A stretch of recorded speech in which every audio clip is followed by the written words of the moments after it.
Graça e paz, bom dia. Mais uma oportunidade de trazer uma palavra para vocês e hoje o tema é a casa vazia. E eu quero falar com vocês sobre essa passagem da Bíblia, onde há uma possessão demoníaca e Jesus expulsa o demônio e liberta a pessoa. Mas eu quero, na verdade, dar ênfase no que Jesus adverte sobre o que acontece após a pessoa ser liberta e a casa permanecer vazia. E isso está em Mateus, capítulo 12, versículo 43 ao 45. Quando um espírito imundo sai de um homem, passa por lugares áridos, procurando descanso e não encontra, e diz: voltarei para casa, de onde saí. Chegando, encontra a casa desocupada, varrida e em ordem. Então vai e traz consigo outros 7 espíritos, piores do que ele, e entrando passam a viver ali. E o estado final daquele homem torna-se pior do que o primeiro. Assim acontecerá a esta geração perversa. Amém. A nossa casa, irmãos, não deve ficar vazia, jamais, em tempo algum. E a casa de que falamos, que está representada no versículo 44, somos nós. E depois de limpa, liberta do pecado pela palavra de Deus, se ela ficar vazia, será um convite fácil para a volta daquele espírito que foi expulso e de outros espíritos piores que virão junto. E como fazemos para não deixar nossas casas vazias? Pensando nisso, eu quero trazer alguns argumentos para que isto não aconteça. Em primeiro lugar, preenchendo a casa com o Espírito Santo de Deus. Devemos sempre ser cheios do Espírito Santo, para que o resultado seja a pureza de Cristo. Sua casa será cheia do Espírito Santo de Deus quando teus olhos não forem mais carnais, e sim espirituais. Não devemos ver segundo a carne, mas sim como Deus vê, com a misericórdia e a compaixão. Segundo lugar, precisamos fazer uma reforma interior. Não é suficiente passar pelo processo de ter nossos pecados perdoados, a menos que a reforma interior prossiga e que algo positivo seja colocado no lugar, porque senão a consequência será pior, ou seja, não dá para ser neutro, é necessário substituir o mal com o bem, sempre. Não tem outro jeito a não ser esse. O perigo da casa vazia é o terceiro tópico. O que ocorre quando deixamos nossa casa vazia?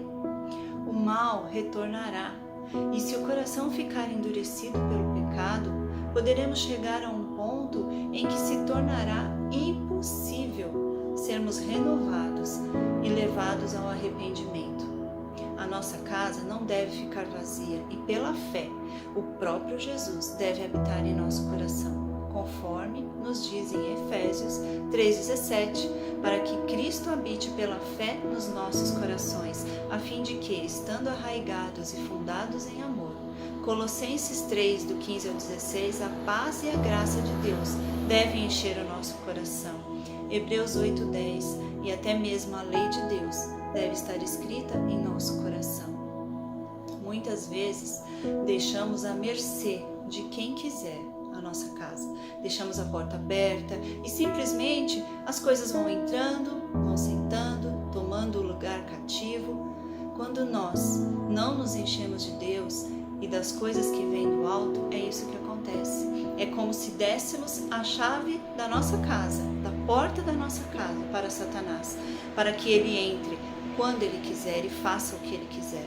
Mas não podemos deixar isso acontecer. Devemos tomar posse da chave da nossa casa e permitir que apenas coisas boas, salutares, entrem nela. Quarto lugar, enchendo a casa.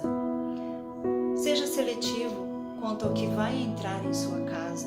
Preencha com a palavra de Deus.